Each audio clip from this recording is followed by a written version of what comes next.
Crypto is everywhere.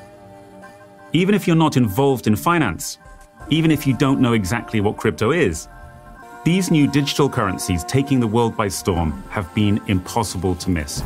Crypto prices in the green across the board today. If you grew up poor, this is probably your way out. The price of Bitcoin has surged today as financial institutions from BlackRock to WisdomTree continue to give their Bitcoin blessings. Tesla saw a boost today after betting big on Bitcoin. If you invested $1,000 10 years ago, it would be worth $237 million. In this digital universe, currencies are bought and sold, but banks don't exist. As a reporter, I've heard plenty about the promise of crypto. You've probably got a friend who's invested, or heard a YouTube video promising to democratize finance and make us all rich. Even Elon Musk describes it as planet Earth's future currency. There's a good chance that crypto is the future currency of Earth. But then there's the others. Those who warn that crypto is just another grubby gold rush, plagued by crooks and corruption. It's really literally like the Wild West. It's not regulated, there's no banks involved. The FBI says it is one of the fastest growing scams out there, cryptocurrency fraud. It's just too risky to set out with a bunch of cowboys. Not long ago, there were two titans at the top of this wild frontier. Sam Bankman-Fried and Changpeng Zhao. But they weren't allies. In fact, the pair were locked in a high-stakes feud. One that could wipe out billions of dollars at the stroke of a key. On one side was Zhao, known as CZ, with his huge crypto exchange Binance. On the other side was Bankman-Fried, or SBF, a young upstart and the founder of another exchange, FTX. Both billionaires, both vying for dominance, until the day they almost burned the entire industry to the ground. CZ saw a weakness and he pounced. The collapse of FTX has sent shockwaves across the cryptocurrency industry. It turned out that billions of dollars had gone missing. This is really old-fashioned embezzlement. The one-time darling of the crypto world has been arrested, Sam Bankman-Fried. Look, I screwed up. Sam Bankman-Fried was tutored in the art of gambling at a secretive Wall Street firm. His appetite for risk fueled some of the biggest fortunes the world has ever seen. But it also led to eye-watering losses, relationship breakdowns, and an anarchic empire run from a penthouse in the Bahamas. Now he's pleading not guilty to fraud and conspiracy charges. While prosecutors prepare to take Sam down at his trial this fall, we are investigating the hidden origins of his feud with CZ and how this clash would eventually wipe out billions of dollars and send Sam spiraling. This is a story about what happens and who gets hurt when you see everything as a game. I'm Tom Wright, and this is Crypto Kingpins from Project Brazen and USG Audio. Episode 1, Silicon Valley Nerds.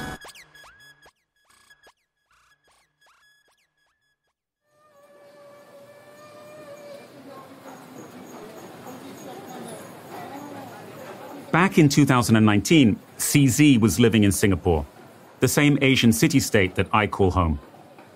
I can remember the energy at the time as more and more crypto nomads arrived on the island. They were drawn to its luxury lifestyle and world-famous financial center. It's where the movie Crazy Rich Asians was set. Singapore already had its fair share of millionaires, but many of the new arrivals liked to show their money off, roaring around the streets in McLarens and Lambos. CZ was Singapore's richest resident. He'd gone from flipping burgers at McDonald's to building Binance, the biggest crypto trading platform in the world. His net worth was hundreds of billions of dollars, on par with tycoons like Jeff Bezos and Bill Gates. But CZ isn't the flashy type. For a long time, he didn't even own a car or a house, calling these assets illiquid.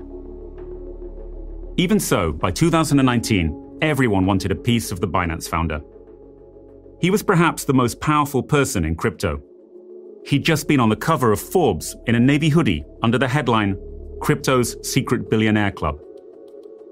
Then, one day, in January 2019, his assistant handed him an invite to a party in Singapore. Our VIP client manager said, look, this is a big VIP hosting a party. The invite was from Sam Bankman-Fried. CZ had heard of him and his hedge fund Alameda, which was now doing sizable trades on Binance, but they'd never met. He was already trading on our platform with decent volumes. So we thought, as a young, aggressive trader, it is possible to make money trading. So good traders do make a lot of money. When CZ got to the party, he saw that Sam had spared no expense. He'd hired out an aquarium, and as waiters handed out champagne and canapes, sharks and manta rays swam behind a huge wall of glass. That was the first time I met him, and that's actually the first time I actually really know Alameda's name. Sam was pale, with a mop of curly hair and a reedy voice that immediately marked him out as a gamer or math nerd. He had a frenetic energy, tapping his leg restlessly. His eyes darted around the room. He introduced himself to CZ and to a group of 20-something crypto traders, all recently minted millionaires. And what was your impression of him? It was, a group of guys. It was very casual conversation. Hey, thanks for your support. There wasn't any specific private meetings or requests or anything like that. He just struck me as a young trader. At the time, he was very humble. CZ was a trailblazer in crypto, and he planted in Sam's mind the seed of $1 billion idea to set up his own crypto exchange. At first, CZ would be supportive of this younger man. They were pioneers in a new industry. But that meeting in Singapore's aquarium didn't just fire Sam's ambition. It laid the groundwork for a titanic struggle for the soul of crypto. A battle that would end in 7 felony counts and a $32 billion meltdown. Sam's quite good at acting the part where he needs to. He acts differently in front of different people at different times. Back then, Sam had to be differential because CZ was the king of crypto. But just 5 years earlier, it had been CZ who was the ambitious upstart, ready to leap in to the unregulated crypto market. This is the future. This is like in the early 2000s or in the 90s with the internet. This is the future technology that will power money, financial markets, and many other things. It would all begin with a fortuitous game of poker in 2013.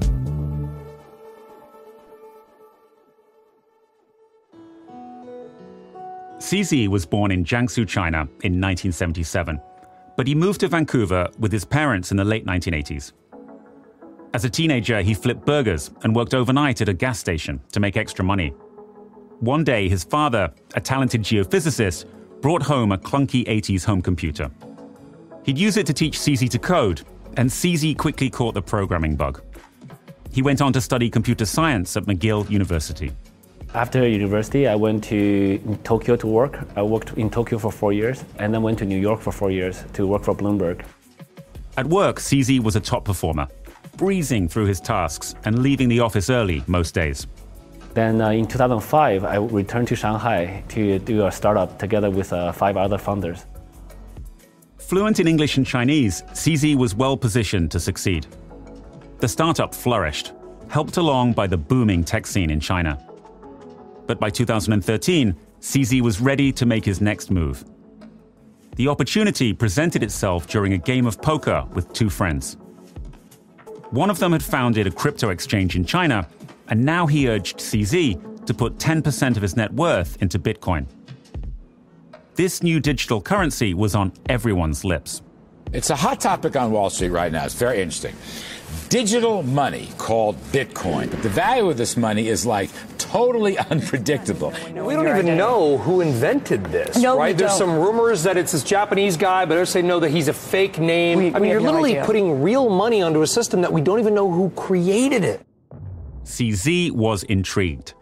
And as he told news site Cointelegraph, he went all in. In 2013, I decided to jump full into crypto. And then in 2017, I decided to do Binance. And we got very lucky. It grew very quickly. Binance was a new exchange for trading cryptocurrencies, like Bitcoin. CZ's timing couldn't have been better. Within 6 months, Bitcoin prices had risen over 600%. By 2018, word had spread of the huge returns in this volatile market. Soon Binance was the biggest crypto exchange in the world, with millions of users. Just 6 months after launching the company, Forbes estimated CZ's net worth at as much as $2 billion, possibly the quickest rise to multi-billionaire status in history. It's a classic startup origin story. A bold visionary takes a risk and goes all in on a big opportunity. But not everyone agrees about the visionary part. It was a handful of folks who came out of traditional finance, frankly, high-frequency trading in traditional financial markets, so securities, derivatives, those types of things. That's Tyler Gelash. He's the CEO of the Healthy Markets Association, a nonprofit formed by investors to push for market reforms. He says that crypto kingpins like CZ and Sam weren't really trailblazers. Like the other big players, they came from Wall Street. They didn't want to build a new, revolutionary system of finance. They just wanted to get rich. So they turned to this new frontier, where you could make endless money without the meddling of regulators. They said, hey, there's not any rules in doing these things in crypto.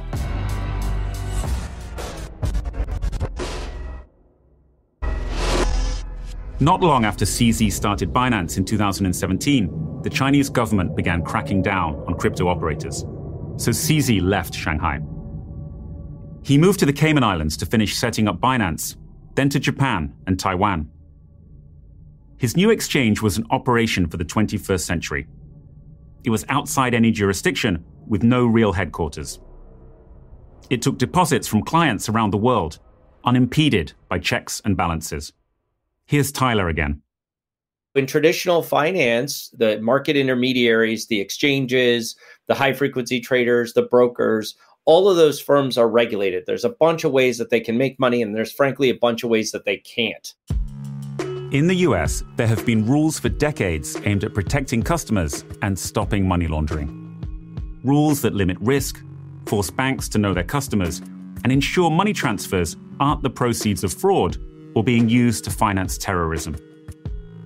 But in crypto's early days, companies like Binance had no American headquarters, so regulators had a hard time applying these rules. But, of course, via the magic of the internet, Americans were using Binance, and the exchange was generating huge profits as a result. That you could apply the business models of traditional finance, but without the restrictions and, frankly, risk controls, is in fact the value proposition of not just FTX, but frankly, most of crypto. It wasn't long before US regulators would try to get a handle on this new industry, and CZ's exchange would be in their crosshairs.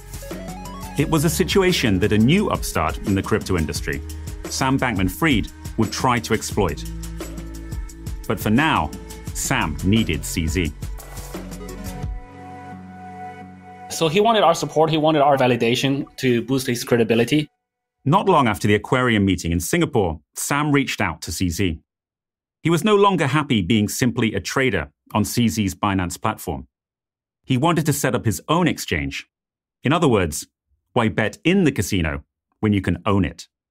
I also joined a couple panels with him at different crypto conferences just to help bootstrap him. Within a few months, CZ agreed to invest $30 million to help Sam build a new exchange. It was called FTX. We wanted to support another exchange, so we invested in FTX. We were the single largest investor there. Then CZ mostly forgot about the investment. After all, it was just a few million, not much to a billionaire. And in crypto, events move at the speed of light.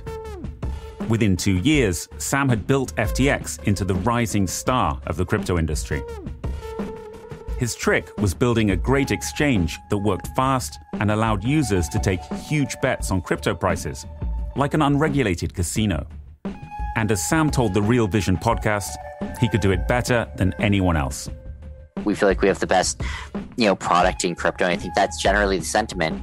FTX had hundreds of thousands of users, but that was still much smaller than Binance's tens of millions. We are also the latest of all the major exchanges. You have to scroll way down the list to find another exchange founded after FTX. And so because of this, a lot of major exchanges had tens of millions of users before we existed.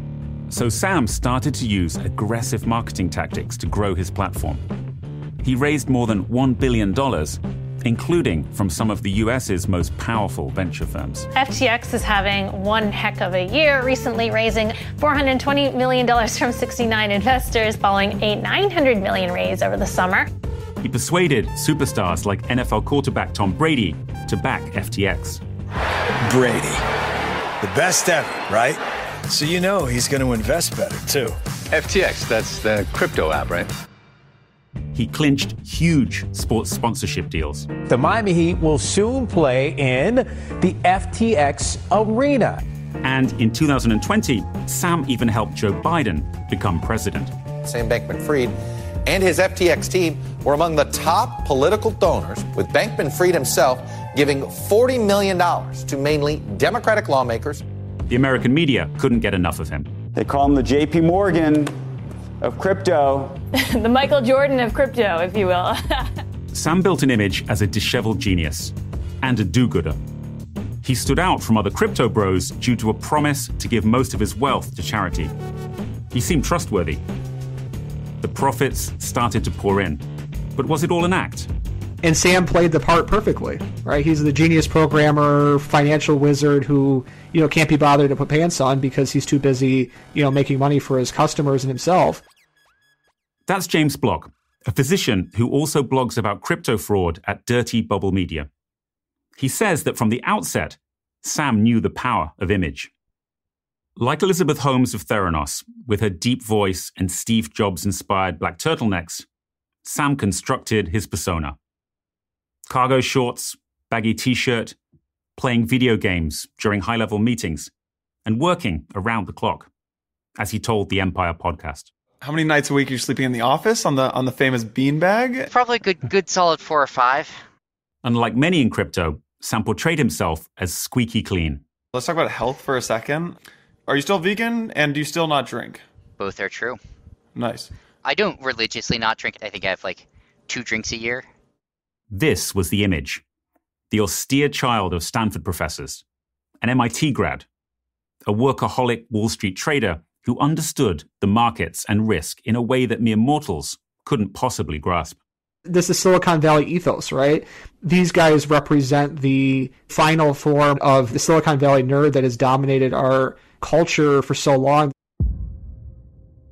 Powerful US investors and celebrities bought into Sam's vision. But what if his success wasn't all it seemed? Some crypto insiders had started to ask questions about this guy who'd come out of nowhere. This idea that the nerds are the ones who really know what they're doing. These guys are the last stage of that. They're the Ponzi version of people that actually build things. As Sam rose, he had a secret to hide. But he also wanted to become the acceptable all-American poster boy of crypto. And with the authorities starting to crack down, to keep the focus off his past, Sam would begin to get close to US regulators. Soon, CZ started to hear rumors that his protege was no longer acting like the humble trader he'd met at the aquarium in Singapore. And it was just as these tensions started to rise that I first met CZ.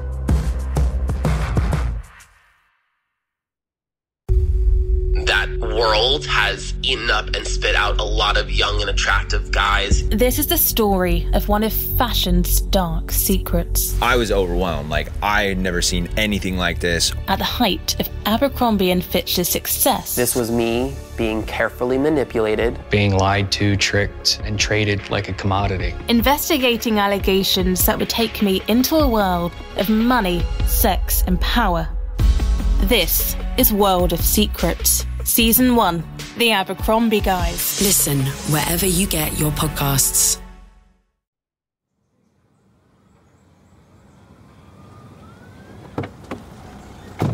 In May 2021, I took a taxi from my home in Singapore to the resort island of Sentosa. It's a gated community of McMansions with private moorings for super yachts and views of the South China Sea. It's similar to Miami, but even more luxurious, hotter, and with possibly even more billionaires per square mile. A friend who lived there had offered to introduce me to CZ, who was renting a mansion nearby. I've spent years covering notorious fraudsters like Jolo and Fat Leonard, big characters with even bigger bank balances. And I was intrigued to meet this billionaire. He wasn't on many people's radars yet, mine included.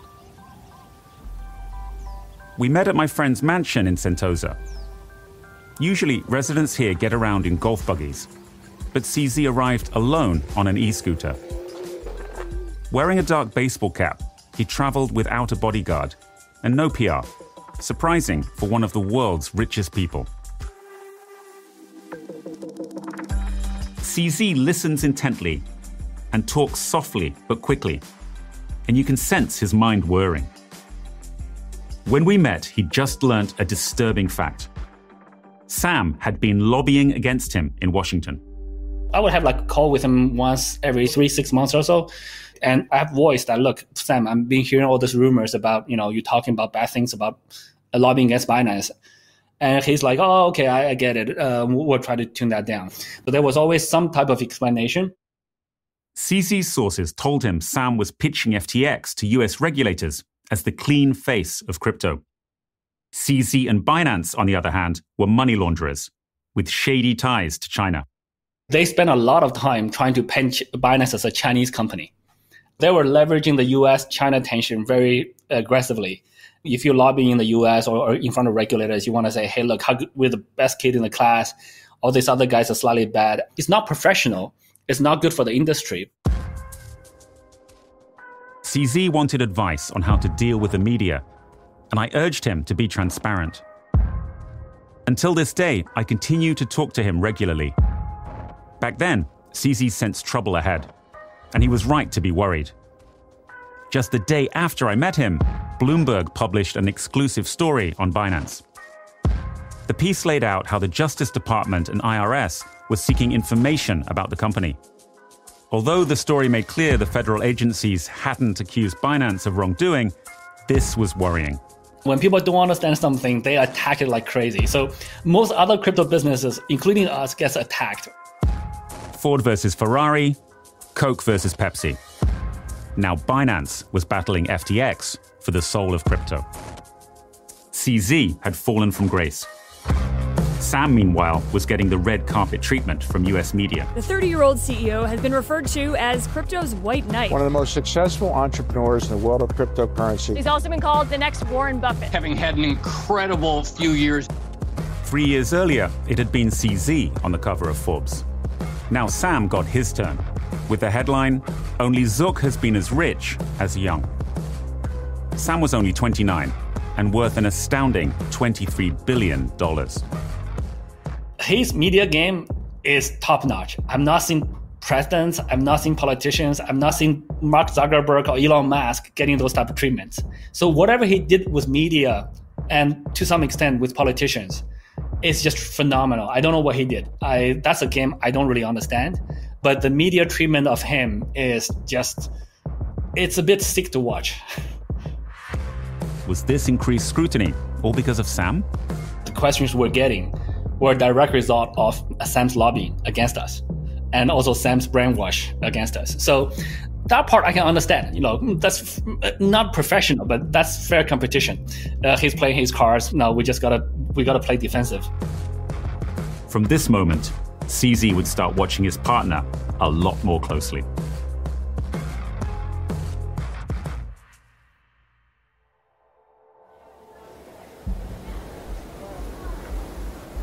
I think probably every night they had a party there, a private party. I mean, they had like trays of lobster and bartender and cloths on the tables, and it was so beautiful. And then after that, Steve Aoki was playing. By 2022, Sam's career was at its apex. He lived in a penthouse in the Bahamas where he hosted Katy Perry, Tony Blair, Bill Clinton, and other big names for his Crypto Bahamas conference. Margot Avedijan, a crypto entrepreneur, was master of ceremonies. I was like, wow, FTX must be making a ton of money if they're spending all this money. And they kind of seemed like they came out of nowhere. And again, I did ask about, as much as I can find out, but no one really knew the truth. She couldn't quite figure out why, but Sam didn't really fit into this glitzy scene. Sam was wandering around the green room, and to be honest, he looked really out of place. FTX had become a cornerstone of the island's burgeoning crypto scene. Even the Prime Minister came to the groundbreaking for FTX's new headquarters. The young executives who ran the company lived in an exclusive resort called Albany, sharing a luxury apartment like college roommates. Story after story in the media painted Sam as a modest genius, happy to drive a Toyota Corolla and give his money away to charity. Do you have a sense of how much you've given away so far? It's a bit north of 100 million so far this year. You're pretty low-key in terms of when we think about billionaires. You don't drive a Lambo? No, I do not. But behind closed doors in the Bahamas, the top FTX executives were playing fast and loose. Intense hours were encouraged, work and social life were blurred. And at the center of it all was Sam. I'm not a psychiatrist, but if you look at Sam, I would say he's definitely a narcissist, and he was paying for access, and he was paying for all these perks, like, oh, I drive a Toyota, but you know, you live in a $10 million penthouse, and you're hanging out with Katy Perry. Sam was paying for a lot more than celebrity access. He may have been scruffy looking and socially awkward, but for the past few years, he'd been spending a lot of his time in the corridors of power in Washington, D.C. The suddenness to which he'd become like this kingpin-type figure on Capitol Hill was shocking. That's Gabriel Garbowit, a digital specialist who was working in the U.S. Senate at the time. He was the one who was like going to a lot of these meetings personally. Big donors usually will send some very prestigious person who knows Capitol Hill very well, but he would often actually be going himself, and he'd be almost always doing it in his signature like t-shirt and shorts, just like walking the halls as if he was another staffer that had full access to the building. It wasn't long before CZ heard how much time and money Sam was spending in Washington. With everything he knew about Sam, this couldn't be good news for Binance. Sam was becoming a dangerous rival. Soon, CZ would have a chance to take him out. On November 2nd, 2022, CZ was scrolling on his phone when a startling article popped up on screen. The report was from a cryptocurrency news site called CoinDesk, and it was about Sam. It appeared that his exchange, FTX, was in a ton of financial trouble. The CoinDesk article just says, look, FTX may be insolvent. Sam was trying to tank CZ's business, and it was causing him a world of pain. CZ wasn't about to take these attacks lying down. He'd mentored and financed this guy, and now Sam was trying to paint CZ as a Chinese government stooge. CoinDesk's story about FTX's dubious finances gave CZ the ammunition he needed to hit back. Binance owned a major stack of FTX tokens, a kind of crypto asset. 4 days after CoinDesk published, CZ took his kill shot. He tweeted to his millions of followers that he was dumping these tokens. It's just not a smart thing to do to badmouth about anybody, especially a bigger competitor. CZ's tweet was the moment everything changed for the crypto industry. The sell-off sent the value of the FTX token spiraling. We're seeing Bitcoin, Ethereum, Ripple, Doge, and of course the FTX token selling off sharply today. Sam Bankman-Fried said that a competitor is trying to attack the company. Amid concerns about the health of FTX, investors have withdrawn en masse. Speculation rose about the solvency of FTX. FTX asked for help and noted that, quote, there is a significant liquidity crunch. Suddenly, the future of FTX was uncertain. Panicked users rushed to withdraw their funds, including millions of Americans who'd plowed their life savings into the exchange, sold on Super Bowl ads, and Sam's promise of a safe way into crypto. The broader crypto industry shuddered, and prices plunged across the board. Even Binance felt the pain, as investors yanked funds. CZ had come out guns blazing, but maybe now he was open to a truce. I think it was like 36 hours later, Sam first messaged me, he says, can we talk? They got on the phone, and CZ was faced with a different Sam than the one he'd come to know. The arrogance was drained out of him, And he seemed a lot more like the courteous young trader that CZ had met in the Singapore aquarium almost 4 years earlier. He first was quite cagey, and then he was like, well, we're open to selling the entirety of FTX. I was like, well, if he says that, there's got to be some trouble. But I said, look, we don't want FTX to go down, because if FTX goes down, there's a lot of damage everywhere. So we said, let's take a look. FTX was a major player in crypto. If the exchange collapsed, it could destroy trust in the entire industry. Now, one kingpin had to decide whether to rescue another's empire in order to save his own. Or maybe it was all too late. But then as our team's doing the due diligence, there was this other loan that's $1 billion. There was this other thing that's a couple $1 billion. He says it's messy. You probably don't want to go there. I was like, okay. But very quickly, I understood that most of the customer funds are probably missing. And so this guy's probably moved customer funds and lost all of it. CZ's tweet had exposed Sam's house of cards. But even now, as customers began pulling billions from FTX, they had no idea how bad things really were. This wasn't a simple case of insolvency. The money had vanished months ago. Why did Sam lie to CZ and the world about FTX? And how did two billionaire crypto kingpins become locked in this deathmatch? To get to grips with this story, we're going to go back to the beginning, to his privileged upbringing on Stanford's campus, and onto the elite trading floors of one of Wall Street's most secretive firms. That's in our next episode.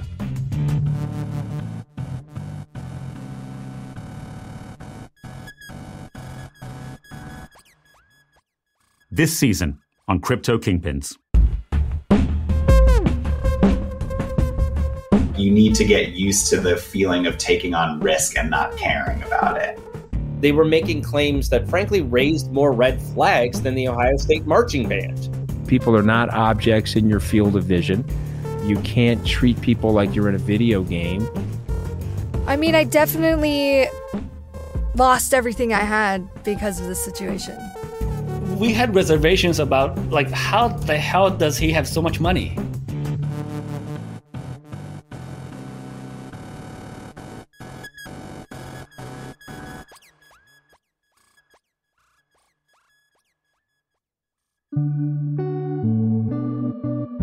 Crypto Kingpins is a USG audio production in partnership with Project Brazen. It's written by me, Tom Wright, and managing producer Megan Dean. From Project Brazen, Bradley Hope and I are executive producers. Josh Block is our executive producer from USG Audio. Mariangel Gonzalez and Nick Brennan are senior producers. Georgia G, Lucy Harley McEwen, and Ben Walsh are reporters for the project. Susie Armitage is story editor. Claire Urban is sound design supervisor, with sound design by Alex Port-Felix. Seymour Milton is composer.